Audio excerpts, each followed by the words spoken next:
एक है heating system, दूसरा है कूलिंग फंक्शन। आपको पानी गर्म चाहिए क्योंकि अब हम मम्मी डैडी बन गए हैं, नाजुक मिजाज हो गए हैं कि हम कहते हैं कि चूल्हे पे पानी कौन गर्म करे। डायरेक्ट वाटर डिस्पेंसर को हम ऑन करते हैं। अक्सर जगह पर तो वाटर डिस्पेंसर का हीटर ऑन रखते हैं तो अंदर इसके साथ लगा होता है थर्मास्टर, जो टेम्परेचर को सेंस कर रहा होता है। जैसे ही टेम्परेचर पूरा होता है वो उसको कट ऑफ कर देता है। इसका क्या होता है, अगर थर्मास्टर आपका ख़राब हो जाए, डेड हो जाए, तो ऐसी सूरत में क्या होगा, आपके हीटर जल जाते हैं। खर्चा कहाँ चला जाता है, तकरीबन 7,000 रुपये का। 4,000 रुपये का हमें मिलता है हीटर और शेल वगैरह। टोटल हम उनसे मजदूरी जो ले रहे होते हैं 7-7,500 रुपये मजदूरी लेते हैं। इसके अंदर क्या होता है, ज़्यादातर हीटर के अंदर ओवरलोड दिया हुआ है। आम ओवरलोड जैसे आप फ्रिज में इस्तेमाल करें यूनिवर्सल या दूसरा, अगर ट्रिप कर जाए तो ये खुद ऑन हो जाता है, कुछ देर के बाद 4-5 मिनट तक ऑन हो जाता है। लेकिन वाटर डिस्पेंसर में जो हीटर सेट पर ओवरलोड लगा हुआ है वो दोबारा ऑन नहीं होता, वो ट्रिप कर जाता है। तो ऐसी सूरत में उसको आपको रीसेट करना होता है। ये मैंने चेक कराया था, रीसेट करना पड़ता है। रीसेट करेंगे तो फिर बात बनेगी, मैं अभी आपको चेक भी करा दूंगा। रीसेट का इसके अंदर ऑप्शन है। अब मैकेनिक की मजदूरी बन जाती है क्योंकि हम लोग हराम खाने के आती है, तो सीधे सीधे तो हम कहते नहीं है कि ये बटन दबावे हम ऑन कर दें बस ख़त्म हो गया। नहीं साहब, ज़रा हम इतनी दूर से आए हैं मजदूरी करने के लिए, तो फॉल्ट उसके अंदर आया हुआ है। तो हम सबसे पहले इसी ओवरलोड को चेक करते हैं। ओवरलोड अगर ट्रिप होगा तो कंटिन्यूटी नहीं देगा। इसको मैं चेक पूरा प्रॉपर आपको चेकिंग में सब दिखाता हूँ। थर्मास्टर कैसे आपने चेक करना है, ओवरलोड कैसे चेक करना है। तो इसके अंदर फॉल्ट आता है, ख़ास तौर पर ओवरलोड ट्रिप कर जाता है, ऑन नहीं होता। आपने रीसेट करना है, बटन को दबाना है और दोबारा ये ऑन हो जाएगा। इसकी वायरिंग कूलिंग सेक्शन तो वही है जो आम वायरिंग का कूलिंग सेक्शन वही है, लेकिन हीटिंग सेक्शन चेंज हो रहा है। अब देखें इसके अंदर 2 पुश बटन दिए गए होते हैं, ऑन ऑफ स्विच होते हैं, एक कूलिंग के लिए एक हीटिंग के लिए। कूलिंग हमारी इस मौसम में बंद हो जाती है, हीटर हम ऑन करते हैं, वरना रूटीन वाइज हमारी कूलिंग ऑन रहती है। ये आपके पास 2 पुश है और एक कूलिंग का होगा ग्रीन कलर का बटन और दूसरा हीटिंग के लिए होगा रेड कलर का। अब इसके अंदर हीटर लगे होते हैं, कितने वाट के होते हैं। एक टेक्नीशियन को एक एक चीज़ का पता होना चाहिए। हमारा एक्सपीरियंस साथ चाह रहा होता है। वजह क्या होती है, घर जाके स्टडी नहीं करते। शदद नुकसान हर सूरत में आपका है, टीचर का है ना इदारे का, किसी सूरत में नहीं है। जब आप घर जाके पढ़ेंगे नहीं, 22 घंटे आपके पास है, 2 घंटे हमारे पास आते हैं, हमें समझाने में लग जाते हैं 2 घंटे। हम आपके टेस्ट तो नहीं ले सकते। अगर टेस्ट हम लेना शुरू कर दें डेली बेसिस पे, फिर आप यही टाइम वेस्ट होता जाएगा। हम कोर्स को कैसे कवर करें।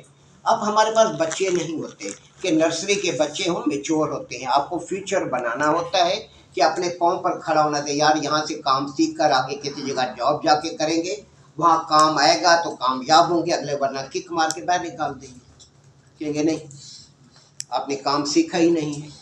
इतनी एक एक वायरिंग को कॉपी पे देखें। लेक्चर मेन चीज़ होती है, लेक्चर टीचर का एक्सपीरियंस बोल रहा होता है, उसको आपने पिक करना होता है। डायग्राम को घर जाके डेली देखें, वायरिंग क्या कहती है। जहाँ कोई इशू है मुझसे आके डिस्कस करेंगे, यहाँ पर मसला आ रहा है। नंबर 1 आना नहीं चाहिए, क्योंकि जब मैं वायरिंग कराता हूँ तो एक एक चीज़ को साथ समझा देता हूँ। इसमें हीटर कितने वाट के लगे होते हैं, 400-450 वाट के हीटर लगे हुए होते हैं।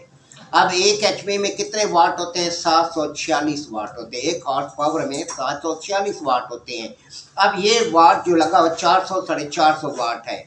अब ये एम्पेयर कितने ले रहा होता है, ये तकरीबन 2 एम्पेयर के करीब करीब ये चल रहा होता है। तकरीबन 2 एम्पेयर ये ले रहा होता है। तो हम इसको ऑन नहीं रखते। एक तो बिजली का बिल बढ़ता है। क्या होगा, आपने हीटर को इसको ऑन रखा, हीटर ऑन हुए, पानी गर्म हुआ, कुछ देर बाद पानी ठंडा होगा, फिर थर्मास्टर ऑन हो जाएगा, एवं मुफ्त की बिजली ज़ाया होती रहेगी। हम इसको ऑन उस टाइम करना चाहिए कि जिस टाइम आपको पानी चाहिए। आपको ज़्यादा से ज़्यादा 30-35 सेकंड रुकना पड़ेगा, हमें रुकना नहीं है। बस हम कहते हैं बटन दबाएं, गर्म पानी आए, अंदर चाय बनाए, कॉफ़ी बनाए, जाने वाली गेम करें। ये नहीं देखते एक बिजली का बिल बढ़ रहा है, दूसरा हम ये नहीं देखते कि अगर थर्मास्टर शॉर्ट हो गया तो आपका कंप्रेसर जल जाएगा, वो हीटर जल जाएगी, तो डबल नुकसान। यही चीज़ हमारे दफ्तर में नीचे जो पड़ा हुआ है तो उसका भी यही है। इसका भी हीटर ऑन रखा है इन्होंने, थर्मास्टर ख़राब हुआ तो हीटर जल गया। तो आपने ये चीज़ ध्यान में रखनी होती है। टेक्निकल बंदे हैं, टेक्निकल बंदे में आम बंदे में ज़मीन आसमान का फ़र्क होता है। वो एक एक चीज़ को फॉलो कर रहा होता है। अगर उसी तरह जैलों की तरह आप काम करेंगे फिर तो मज़ा नहीं है काम का। तो एक एक चीज़ को समझें। यहाँ पर कहीं कोई मसला इशू है मुझसे आप डिस्कस करें, आपको कोई रोक तो नहीं रहा डिस्कस करने से। अब यहाँ पर आपके पास दो स्विच आ गए। अब कूलिंग सेक्शन में क्या है, आपकी वही चीज़ें, थर्मोस्टेट स्विच। थर्मोस्टेट स्विच में इसमें दो पॉइंट होंगे, 3 पॉइंट वाला ये नहीं होगा क्योंकि इसके अंदर कोई और ऑप्शन है नहीं। इसके अंदर इलेक्ट्रॉनिक रिले होगी, इसके अंदर करंट मैग रिले कभी भी नहीं आ सकती। करंट मैग रिले ज्यादा से ज्यादा 1/6 तक आ रही है, इससे नीचे नहीं है। ये जो वाटर डिस्पेंसर में कंप्रेसर आता है 60, 70, 80, 110 वाट का होता है। ये 1/10, 1/12 का कंप्रेसर, छोटा कंप्रेसर होता है। 1/6 से नीचे जहां भी आपकी रिले इस्तेमाल होगी करंट मैग रिले नहीं होगी, इलेक्ट्रॉनिक पीटीसी रिले होगी। इसको हम इन्वर्टर नहीं बनाते क्योंकि इसके एम्पेयर ही नहीं है। 0.3, 0.4, 0.5 एम्पेयर सारे ले रहा होता है। इसके साथ फैन कैपेसिटर लगाने की कोई तुक नहीं बनती कि पहले वो एम्पेयर इतने हैं इसके साथ। आप इसके साथ इलेक्ट्रॉनिक रिले इस्तेमाल करेंगे, करंट मैग रिले पे नहीं चलेगा कंप्रेसर। ये फिर कहेंगे हाँ जी कंप्रेसर नहीं चलता, ये स्टार्टिंग और रनिंग। अब यहाँ पर आपके पास थर्मोस्टेट स्विच आ गया। अब यहाँ पर एक आपके पास इसका ओवरलोड अलग आएगा, हीटर सेक्शन का ओवरलोड आपके पास अलग आएगा। इसके अंदर यहाँ पर एडजस्टिंग पिन दी होती है। अब दूसरा ओवरलोड अपनी जगह पर आएगा। दो चीजें यहाँ पर आती हैं, एक ओवरलोड आएगा, एक थर्मास्टर आएगा और एक आपके पास ओवरलोड आएगा। और इसके बाद आपके पास हीटर लगेगा। मैंने एक ओपन रखा हुआ है ताकि हर चीज आपको सामने नजर आए। हीटर की कैपेसिटी होती है 400 से लेकर तकरीबन 450 वाट होती है। अब इस कंप्रेसर का कूलिंग सेक्शन का अपना ओवरलोड है और हीटिंग सेक्शन का अपना एक ओवरलोड है।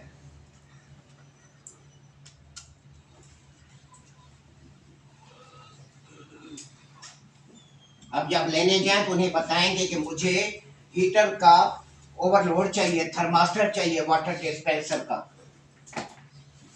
अब आप मेन की तार लेंगे, दोनों पॉइंट को शॉर्ट कर देंगे, फेस दोनों स्विचों में आपका पहुंच गया। अब आप पहले कूलिंग सेक्शन को पूरा कर लें। अब इसके ग्रीन बटन से आपने दूसरे पॉइंट से तार लेनी है, थर्मोस्टेट स्विच में देंगे, वही वायरिंग है जो आप कर रहे हैं। उसके बाद थर्मोस्टेट स्विच के दूसरे पॉइंट से आप तार रिले में दे देंगे।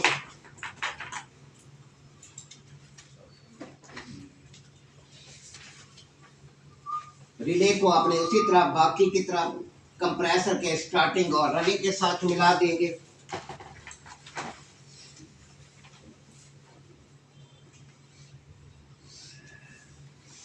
अब आपका यहाँ फेस कूलिंग सेक्शन का पूरा हो गया। अब हीटिंग सेक्शन का रेड से आपने बटन उठाई, ओवरलोड में दे दें। अब इसके दो तरीके हैं, एक आपके पास ये ओवरलोड है, ये आपके पास थर्मास्टर आ गया। आप इसे सीरीज में भी रख सकते हैं। ये फेस यहाँ आया, फेस यहाँ से पास करें, यहाँ से पास करके हीटर में दे दें। दूसरा रास्ता ये है कि इसमें आप न्यूट्रल दे दें, इसमें फेस दे दें।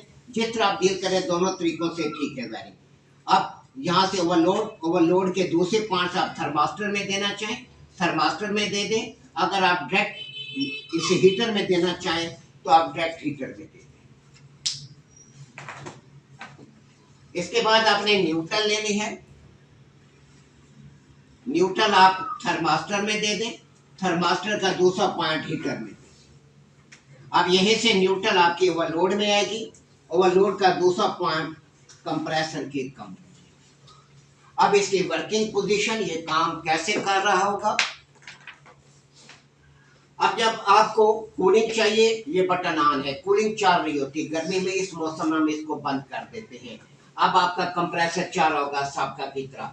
अब आपने हीटर, आपको पानी गर्म चाहिए, कई लोग बटन को ऑन रखते हैं, बटन को ऑन नहीं रखना चाहिए, हीटर जल्दी फॉल्टी हो जाते हैं। अब आपको गर्म पानी चाहिए तो इस रेड बटन को ऑन करेंगे, रेड बटन को ऑन करेंगे, ओवरलोड से करंट पास होकर हीटर को मिलेगा। अब यहाँ से न्यूट्रल आपकी थर्मास्टर में आएगी, थर्मास्टर टेम्परेचर सेंसर। तो यहाँ से करंट पास होकर आपके हीटर को मिलेगा, आपके हीटर ऑन हो जाएंगे। आमतौर पे थर्मास्टर जो काम कर रहा होता है 70 डिग्री सेंटीग्रेड पर, ज्यादा देखा गया है 70 डिग्री सेंटीग्रेड पर ये ऑटो कर जाता है। ये लगा होता है इसके बॉडी के साथ, हीटर एक कवर में बंद होते हैं, टैंकी के अंदर बंद होते हैं।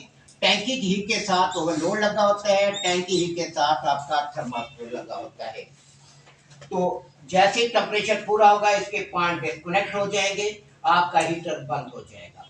जैसे ही टेम्परेचर बढ़ेगा फिर ये दोबारा से इस तरह ये काम कर रहा होता है। इसके अंदर किसी के जहन में कोई क्वेश्चन है तो मुझसे पूछिए।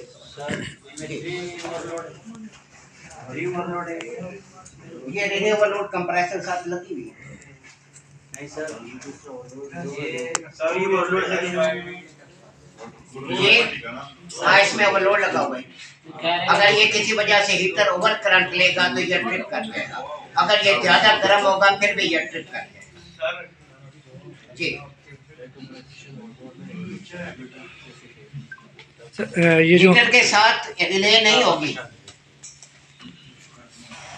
और हीटर के ओवरलोड का हम फेस देंगे या न्यूट्रल दें? कुछ भी दे दें। जब आप शू लगाते हैं फेस न्यूट्रल तो नहीं, कुछ तो आपने साइकिल मुकम्मल करना है, आप फेस दे दें न्यूट्रल दे दें। ये सारी चीज़ें इसकी सीरीज में आ रही हैं। हाँ, पैरेलल में उस सूरत में आएगी जब अंदर मैग्नेट बनने वाली कोई गेम होगी। पैरेलल में इस तरह देंगे तो ये तो धमाका कर देगा। स्विचेज हमेशा सीरीज में आते हैं। जी जी जी सर, आप अच्छे खासे समझदार हैं। यहाँ पे हर चीज सीरीज में आएगी, क्योंकि पैरेलल में उस सूरत आएगी जहाँ पे कोई कॉइल आ रही है, किसी जगह पर कोई कॉइल नहीं है। अब यहाँ पर एलिमेंट आ रहा है, न्यूट्रल फेज दोनों आ गए, ये पैरेलल में लगा हुआ है। मिस्टर हमारा न्यूट्रल, क्योंकि स्विचेज है ना, स्विचेज तमाम सीरीज में आते हैं।